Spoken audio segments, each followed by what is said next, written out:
क्रम में आपका स्वागत है। समर्पण ध्यान के बारे में जानने के पूर्व ध्यान के बारे में जो समाज की धारणा है उसको समझने की आवश्यकता है। कोई व्यक्ति पूजा करता है, कोई व्यक्ति पाठ करता है, उसको लोग बड़े श्रद्धा से देखते हैं, वो व्यक्ति धार्मिक है। लेकिन अगर कोई व्यक्ति ध्यान करता है, कोई व्यक्ति मेडिटेशंस करता है, तो समाज का उसके तरफ देखने का नजरिया अलग रहता है। ये ध्यान कर रहा है, बाबा जी बनेगा, जंगल में जाएगा, सब कुछ छोड़ के जाएगा, ऐसी सोच समाज में है। वास्तव में ध्यान करना यानी कुछ भी छोड़ने का नहीं है, तोड़ने का नहीं है, फोड़ने का नहीं है। ध्यान करना यानी परमात्मा को अपने जीवन में जोड़ना मात्र है। तो परमात्मा को जोड़ने मात्र से ध्यान की एक अवस्था प्राप्त हो जाती है। तो समर्पण ध्यान के बारे में जानकारी लेने के पहले आपको कुछ विषय समझना आवश्यक है। उस विषय में से पहला विषय है परमात्मा।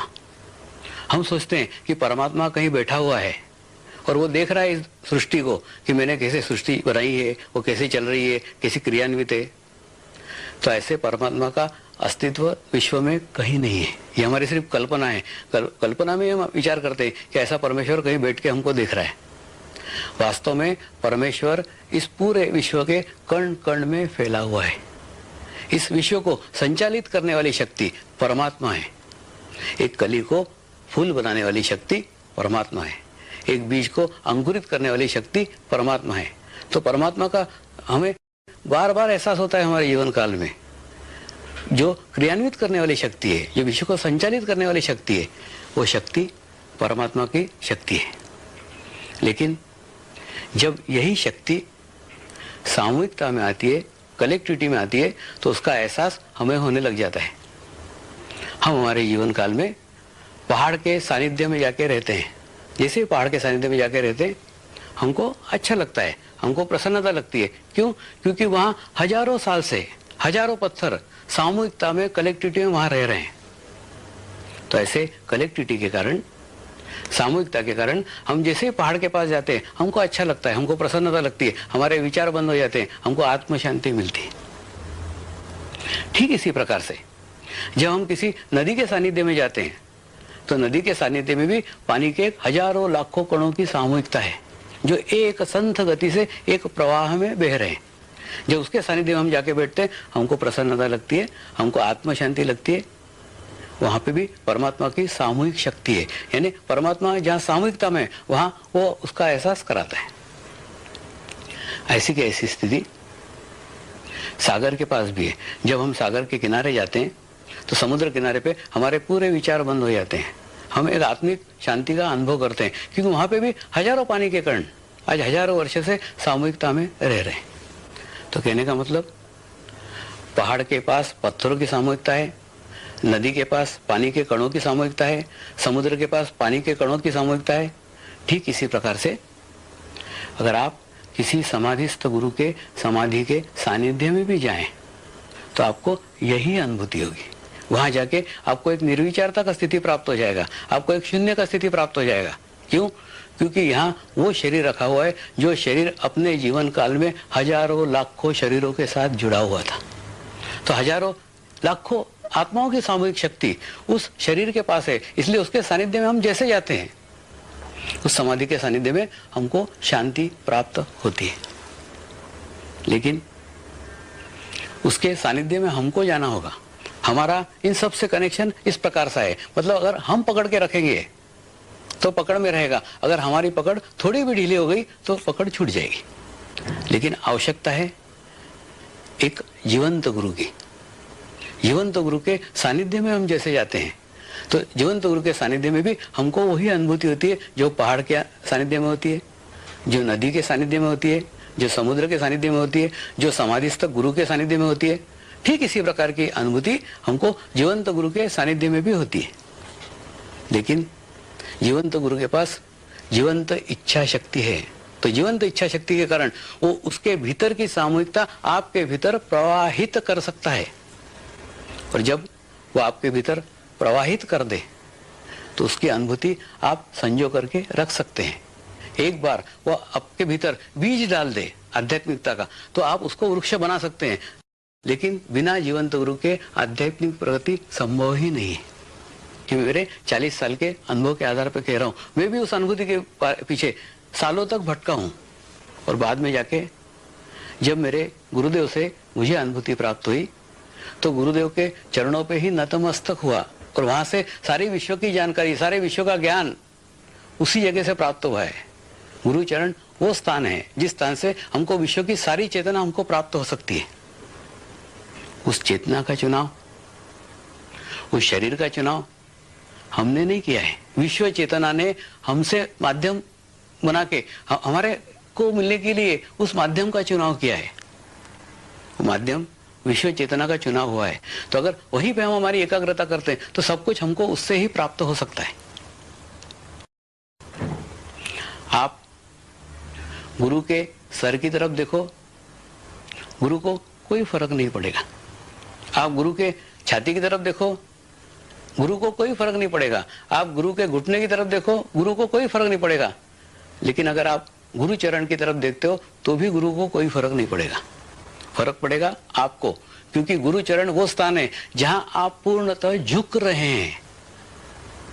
आपकी झुकना इस बात का द्योतक है कि आप आपकी पूर्ण रिसीविंग के साथ कार्य कर रहे हैं, पूरी क्रिया शक्ति के साथ कार्य कर रहे हैं, पूरी इच्छा शक्ति के साथ कार्य कर रहे हैं।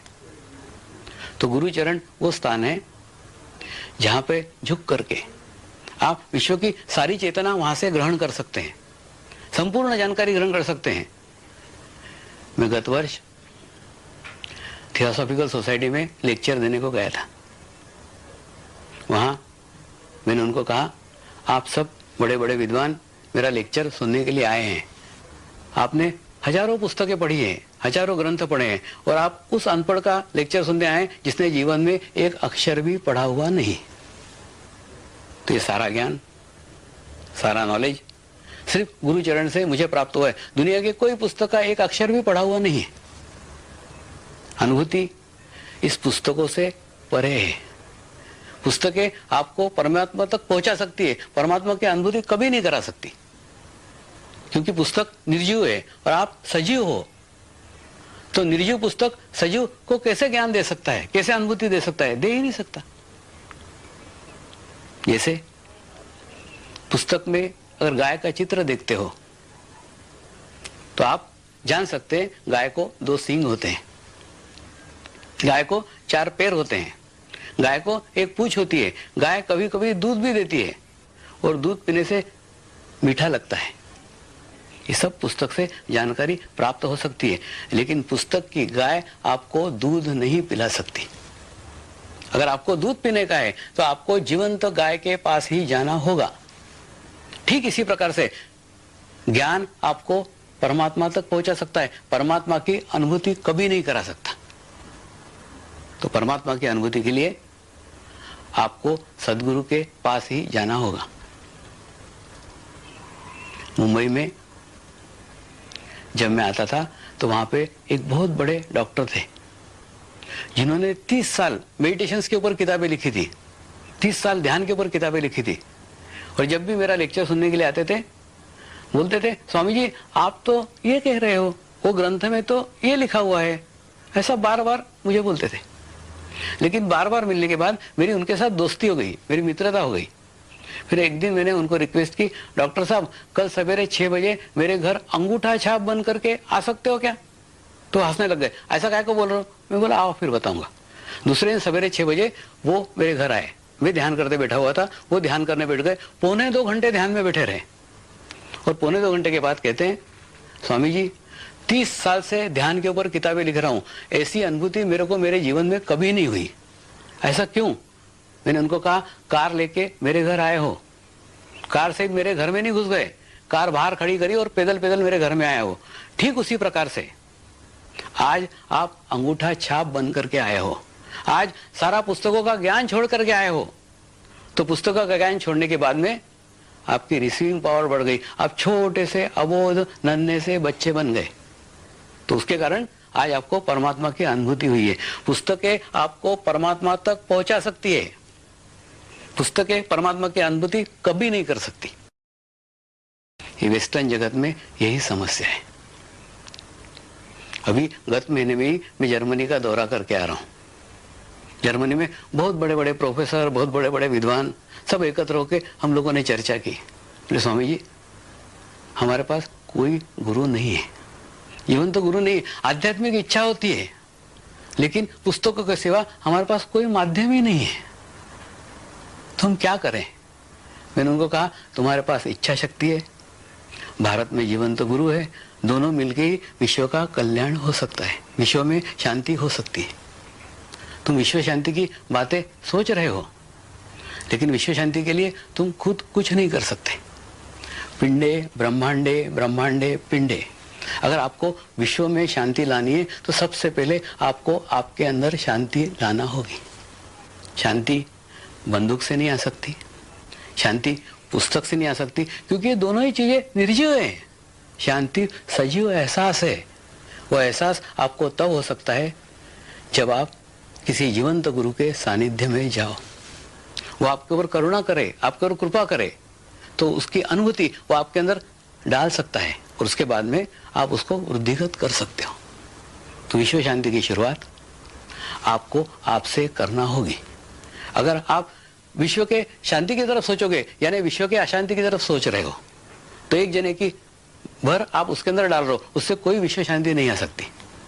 और अगर विश्व शांति लाना है, सबसे पहले ध्यान करो, मेडिटेशंस करो, और मेडिटेशंस करने के बाद में एक सुंदर सा आभा मंडल, एक सुंदर सा ओरा आपके आसपास 20 फीट 25 फीट के एरिया में हो जाएगा।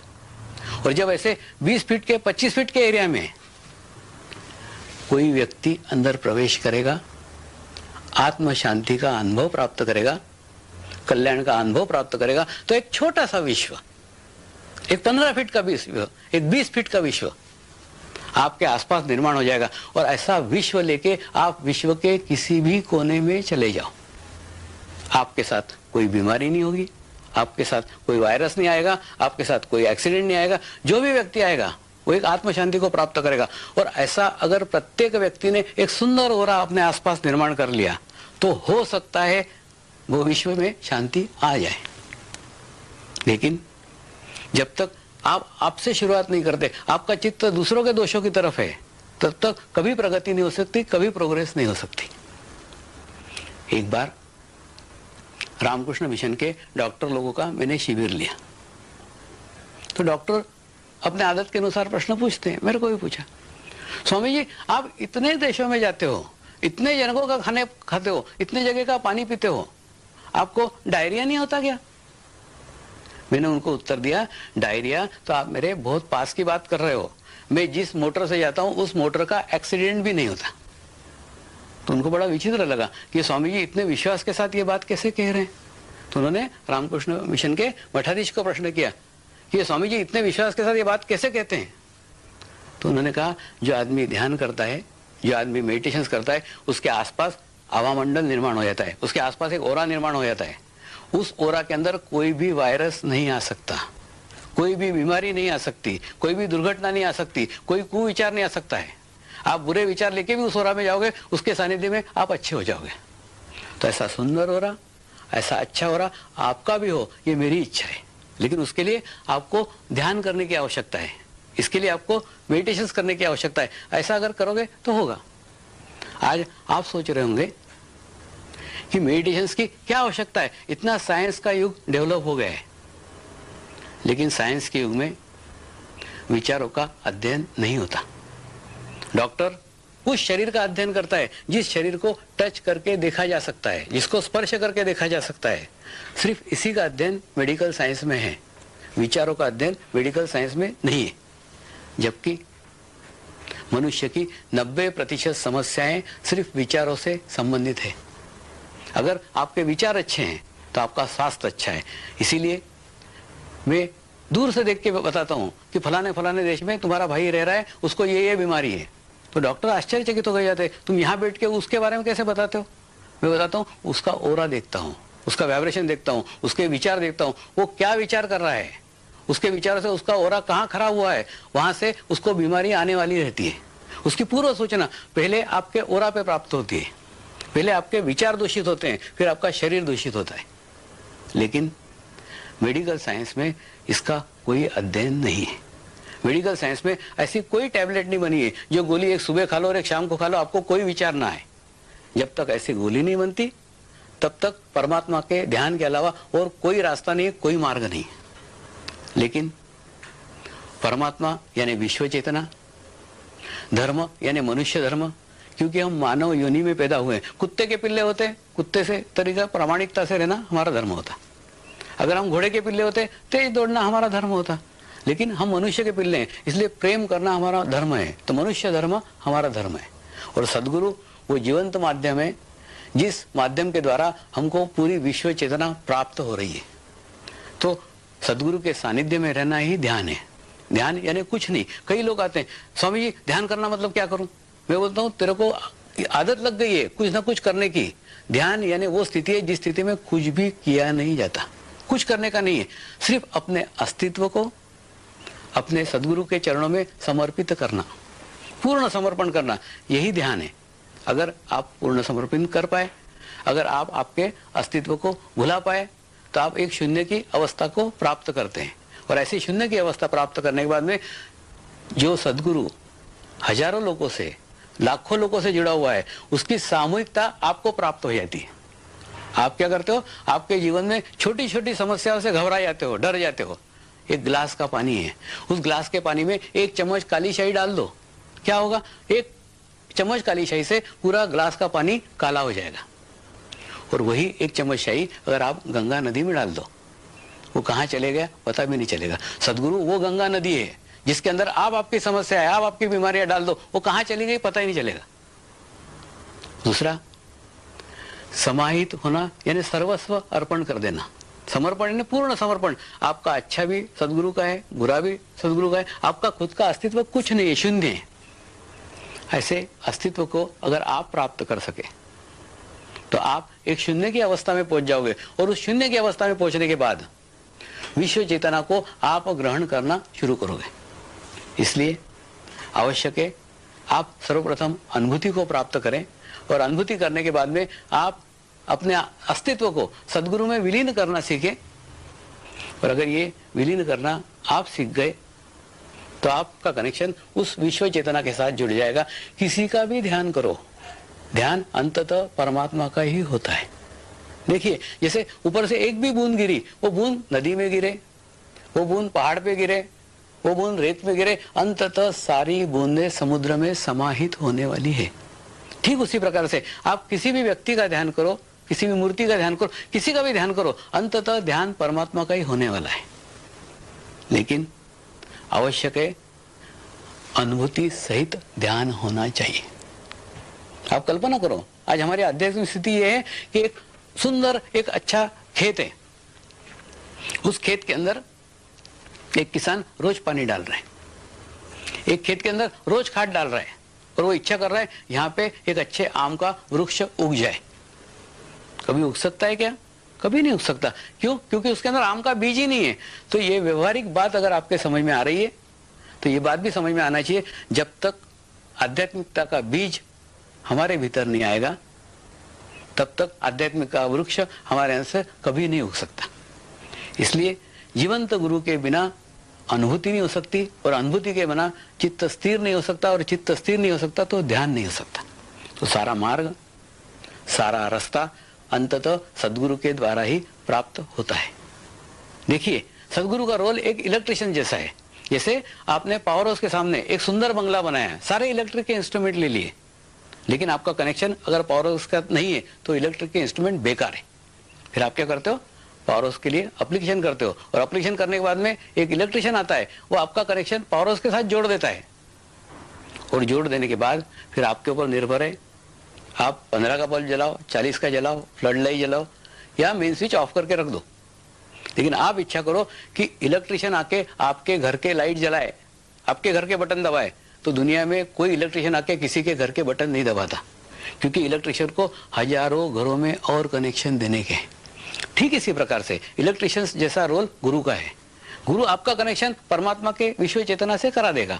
उसके बाद में ध्यान करके आपको ही आपके घर के लाइट जलाने के हैं। आप अपेक्षा करो गुरु कुछ करेगा, गुरु कुछ नहीं करेगा।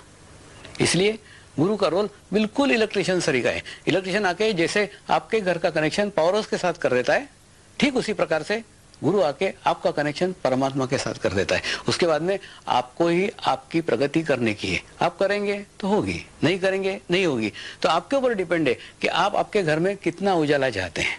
आपके ऊपर डिपेंड है आप आपकी कितनी प्रोग्रेस चाहते हैं। गुरु का रोल तो वहीं खत्म हो गया। इलेक्ट्रिशियन ने कनेक्शन दे दिया, उसका जॉब खत्म, उसका काम खत्म। ठीक उसी प्रकार से आपका कनेक्शन आपके पुण्य कर्म के कारण गुरु के सानिध्य में परमात्मा के साथ जुड़ जाता है और उसके बाद में गुरु का रोल समाप्त हो जाता है। तो आपके सारे के जीवन में सदगुरु का आगमन हो और उससे आप अनुभूति को प्राप्त करें और बाद में